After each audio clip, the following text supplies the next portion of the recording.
আসসালামু আলাইকুম। ডিফেন্স সার্কেলের পক্ষ থেকে আপনাদের আবার স্বাগত জানাচ্ছি। তো বন্ধুরা, আজকে আবার একটি নতুন সরকারি চাকরি নিয়োগ বিজ্ঞপ্তি নিয়ে আপনাদের মাঝে উপস্থিত হলাম।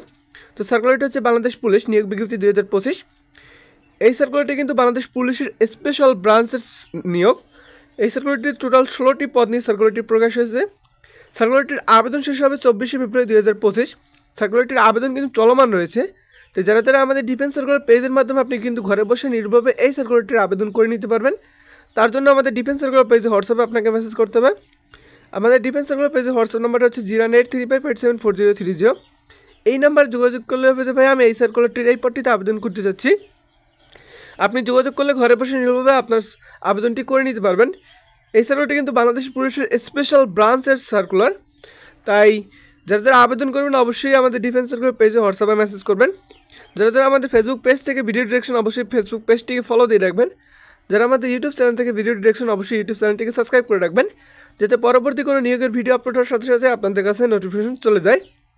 তো আসুন আমরা এখন দেখে আসি বাংলাদেশ পুলিশের যে নিয়োগ বিজ্ঞপ্তিটি কোন কোন পদ নিয়ে প্রকাশ হয়েছে। তাই ধৈর্য সহকারে সম্পূর্ণ ভিডিওটি সবাইকে দেখার অনুরোধ রইল। তো এই হচ্ছে গণপ্রজাতন্ত্রী বাংলাদেশ সরকার Bangladesh police special branch Rajarbagh Dhaka প্রশাসন শাখা। এই সার্কুলারটি কিন্তু প্রকাশ হয়েছে 28শে জানুয়ারি 2025। Special branch Bangladesh police Rajarbagh Dhaka এর রাজস্ব খাতভুক্ত নিম্নবর্ণিত 3টি ক্যাটাগরির মোট 16টি পদে শূন্য পদে জনবল নিয়োগের নিম্নিত বিজ্ঞপ্তিতে বর্ণিত নিয়মাবলী ও শর্ত সাপেক্ষে বাংলাদেশের প্রকৃত স্থায়ী নাগরিকের নিকট হতে অনলাইনে আবেদনপত্রের আহ্বান করা যাচ্ছে।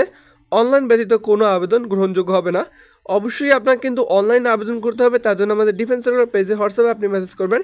আমাদের ডিফেন্স সার্কুলার পেজের মাধ্যমে আপনি ঘরে বসে নির্ভুলভাবে এই সার্কুলারটির আবেদন করে নিতে পারবেন। তো আসুন এখন আমরা সার্কুলারটি দেখি কোন কোন পদ নিয়ে প্রকাশ হয়েছে। তো সার্কুলারটির প্রথম পদটা হচ্ছে কম্পিউটার অপারেটর, বেতন গ্রেড 11। বেতনের স্কেলটা হচ্ছে 12,500 থেকে 30,230 টাকা পর্যন্ত। পদ সংখ্যা রয়েছে কিন্তু এখানে দুটি। বয়স হতে হবে 18 থেকে 32 বছর ভিতরে।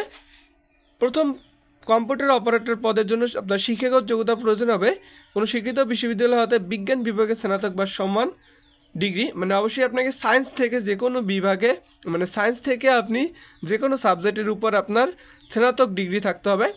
এবং খ নম্বর প্রয়োজন হবে কম্পিউটার মুদ্রাক্ষরে প্রতি মিনিটে বাংলায় 20 শব্দ এবং ইংরেজিতে 30 শব্দ গতিসহ সংশ্লিষ্ট বিষয়ে স্ট্যান্ডার্ড অ্যাপটিটিউড টেস্টে উত্তীর্ণ হতে হবে। অবশ্যই মানে আপনাকে একটি কম্পিউটার টাইপিং স্পিডের জন্য পরীক্ষা নেবে, সেই পরীক্ষায় কিন্তু আপনাকে উত্তীর্ণ হতে হবে।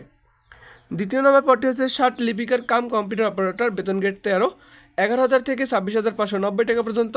বয়স 18 থেকে 32 বছর ভিতরে। এখানে কিন্তু পদ সংখ্যা রয়েছে 5টি। দ্বিতীয় নম্বর পদের জন্য শিক্ষাগত যোগ্যতা প্রয়োজন হবে কোনো স্বীকৃত বিশ্ববিদ্যালয়তে অনন্য দ্বিতীয় বিভাগ বা সমানের সিজিপিএতে স্নাতক বা সমানের ডিগ্রি হলে কিন্তু আপনি আবেদন করতে পারবেন। এবং এর সাথে প্রয়োজন হবে আপনার কম্পিউটার ব্যবহারের দক্ষতা এবং 60 লিপিতে প্রতি মিনিটে ইংরেজিতে ও বাংলা যথাক্রমে 80 এবং 50 শব্দ থাকতে হবে। এবং কম্পিউটার মুদ্রাক্ষরে আপনার প্রতি মিনিটে বাংলায় 30 শব্দ এবং ইংরেজিতে 25 শব্দ গতিসহ পরীক্ষায় উত্তীর্ণ হতে হবে। তৃতীয় নম্বর পদটি হচ্ছে দপ্তরি, বেতন গ্রেড কিন্তু 20। এটার 8,250 টাকা থেকে 20,010 টাকা পর্যন্ত। বয়স 18 থেকে 32 বছর ভিতরে। পদ সংখ্যা রয়েছে কিন্তু এখানে 9টি। এখানে কিন্তু আপনি যদি অনলি মাধ্যমিক স্কুল সার্টিফিকেট থেকে এসএসসি পাস করলে কিন্তু আপনি তৃতীয় নম্বর পদটিতে আবেদন করতে পারবেন। তৃতীয় নম্বর পদটিতে কিন্তু শুধু এসএসসি চেয়েছে এবং আপনার বয়স যদি 18 থেকে 32 বছর ভিতর হয় তাহলে কিন্তু আপনি আবেদন করতে পারবেন। পদ সংখ্যা রয়েছে কিন্তু 9টি। তো বিশেষ দ্রব্যপৃষ্ঠটি লেখা আছে গত 22শে এপ্রিল 2024 তারিখে 1/2024 নং স্বাক্ষরে নিয়োগ বিজ্ঞপ্তি মোতাবেক যারা ইতিপূর্বে আবেদন করেছেন তাদের পুনরায় আবেদন করার প্রয়োজন নেই। মানে 22শে এপ্রিল 2024 এই সার্কুলারটি কিন্তু প্রকাশ হয়েছিল এপ্রিল মাসে। তখন যারা এই সার্কুলারটিতে আবেদন করেছিলেন এখন আর তাদের আবেদন করার কোনো প্রয়োজন নাই, সেটাই বলা হয়েছে। যারা আবেদন করেন না অবশ্যই আমাদের ডিফেন্স সার্কুলার পেজের মাধ্যমে কিন্তু আপনি এই সার্কুলারটির আবেদন করে নিতে পারেন। তার জন্য আমাদের হোয়াটসঅ্যাপে মেসেজ করবেন। তো আবেদনের কিছু শর্তাবলী দেওয়া আছে। আবেদন শর্তাবলী প্রথম শর্তাবলী হচ্ছে ক নম্বর 1/1/2025 তারিখে আবেদনকারীর ন্যূনতম সর্বোচ্চ বয়স হতে হবে কিন্তু 18 থেকে 32 বছর ভিতরে এবং বয়স প্রমাণের ক্ষেত্রে এফিডেভিট গ্রহণযোগ্য না। অবশ্যই কিন্তু আপনার বয়স 18 থেকে 32 বছর হতে হবে যে কোনো পদে অ্যাপ্লাই করার জন্য। এবং খ নম্বর দেওয়া আছে সরকারি আধা সরকারি ও স্বায়ত্তশাসিত প্রতিষ্ঠান চাকরিরত প্রার্থীদের অবশ্যই যথাযথ কর্তৃপক্ষের অনুমতিক্রমে আবেদন করতে হবে এবং চাকরির প্রার্থীদের সকল শর্ত পূরণ সাপেক্ষে আবেদনপত্র পূরণের সময় টিকের ঘরে চিহ্ন দিতে হবে। মানে এটা আবেদন করার সময় যারা অনুমতি আছে মানে সরকারি এবং আধা সরকারি স্বায়ত্তশাসিত প্রতিষ্ঠান হতে প্রার্থীদের অবশ্যই যথাযথ মানে আপনারা যারা সরকারি চাকরি আছেন বা আধা সরকারি চাকরি করতেছেন তাদের ক্ষেত্রে কিন্তু একটি আলাদা টিক চিহ্ন দিতে হবে, ওটা আবেদনপত্রে, ওটা আমাদের ডিফেন্স সার্কেল কিন্তু আপনার দিয়ে দিবে যদি আপনার থাকে সেক্ষেত্রে। এবং 9 নম্বর প্রশ্ন, সরকারি চাকরিতে নিয়োগের ক্ষেত্রে সরকারি বিধিবিধান এবং পরবর্তী ও বিধিবিধান সংক্রান্ত কোনো সংশোধন হলে তা অনুসরণ করা হবে। মানে পরবর্তী যে বিধিবিধান যে সংশোধিত করা হয়েছে মানে কোঠা যে নিয়ে সেটা কিন্তু অনুসরণ করা হবে। এবং 10 নম্বর প্রশ্ন, লিখিত ব্যবহারিক প্রযোজ্য ক্ষেত্রে ও মৌখিক পরীক্ষায় অংশগ্রহণের জন্য কোনো প্রকার টিএডিএ প্রদান করা হবে না, মানে কোনো প্রকার আপনি টিএডিএ প্রদান করা হবে না যদি লিখিত এবং ব্যবহারিক পরীক্ষা দেন সেক্ষেত্রে। 19 নম্বর প্রয়োজন হবে কম্পিউটার অপারেটর 7 লিপিকার কাম কম্পিউটার অপারেটর পদের ক্ষেত্রে লিখিত পরীক্ষায় উত্তীর্ণ প্রার্থীদের ব্যবহারিক পরীক্ষার এবং ব্যবহারিক পরীক্ষায় উত্তীর্ণ প্রার্থীদের মৌখিক পরীক্ষায় অংশগ্রহণ করতে হবে। মানে কম্পিউটার অপারেটর এবং 7 মুদ্রাক্ষর অপারেটর ক্ষেত্রে কিন্তু আপনার প্রথমে লিখিত পরীক্ষায় উত্তীর্ণ হতে হবে, তারপর একটি ব্যবহারিক পরীক্ষা হবে, তারপর ব্যবহারিক পরীক্ষায় উত্তীর্ণ হলেই কিন্তু আপনি মৌখিক পরীক্ষায় অংশগ্রহণ করতে পারবেন। প্রার্থীর যোগ্যতা যাচাই করা হবে, সেটারও একটু শর্ত দেওয়া আছে, সেটা হচ্ছে মৌখিক পরীক্ষার সময় নিম্নবর্ণিত ক্রমিক নং ক এবং ঝ পর্যন্ত কাগজগুলো মূলকপি প্রদর্শন প্রতিটি একটি করে সত্যায়িত ফটোকপি লাগবে। মানে আপনার এই যে কাগজগুলো এখানে দেওয়া আছে এই কাগজগুলো কিন্তু আপনার ফটোকপি করা লাগবে এবং প্রার্থীর সকল শিক্ষাগত যোগ্যতার সনদ এবং ক্ষেত্রে প্রযোজ্য এবং প্রার্থী যে সিটি কর্পোরেশন ইউনিয়ন পৌরসভা ওয়ার্ড এবং এর স্থায়ী বাসিন্দা যে সে ইউনিয়ন পরিষদের চেয়ারম্যান পৌর মেয়র কাউন্সিলর কর্তৃক নাগরিকত্বের সনদ এবং প্রথম শ্রেণীর গেজেটের কর্মকর্তা প্রদত্ত চারিত্রিক সনদ জাতীয় পরিচয়পত্র মানে যেটাকে আমরা বলি এনআইডি।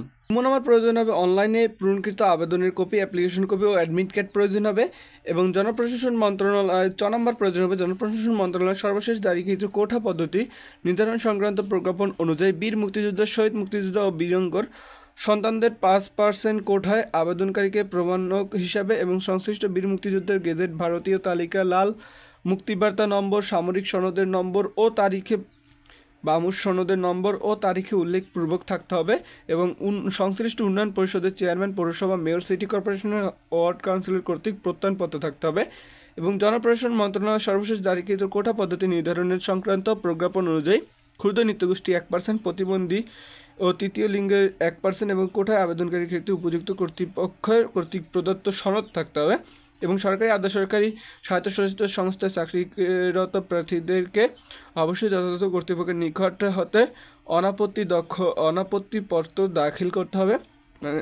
এবং নম্বর প্রয়োজন সর্বশেষটা প্রয়োজন হবে আবেদনকারীকে তার সর্বশেষ অর্জিত শিক্ষাগত যোগ্যতার বিষয়টি আবেদনে উল্লেখ করতে হবে। এইগুলা যা যা প্রয়োজন হবে সেগুলো আমাদের ডিফেন্স সার্কেল কিন্তু আপনাকে বলে দিবে কী কী প্রয়োজন হবে। সব ডকুমেন্ট আপনি পাঠাবেন, তারপরে কিন্তু আপনাদের শিওর হয়ে আপনাকে কিন্তু জানানো হবে যে আপনার অ্যাপ্লিকেশনটি হবে, আপনি সব ডকুমেন্ট পাঠান। তো আমাদের ডিফেন্স সার্কেল কিন্তু অত্যন্ত সময় নিয়ে আপনার আবেদনটি করে দিবে, তাই ভুল হওয়ার কোনো সম্ভাবনাই নেই। আমাদের ডিফেন্স সার্কেল কিন্তু 100% শিওর কিন্তু হয়ে তারপর কিন্তু আপনাকে জানানো হবে যে আপনার আবেদনটি সম্পূর্ণ হবে। তো প্রমাণিত হলে কিংবা পরীক্ষায় নকল বা অনুশব্দ অবলম্বন করলে সংশ্লিষ্ট প্রার্থীদের বাতিল করা হবে। মানে পরীক্ষায় কোনো আপনি যদি আইনগত বিরোধী কাজ করেন সেক্ষেত্রে কিন্তু আপনাকে বাদ করে দিবে।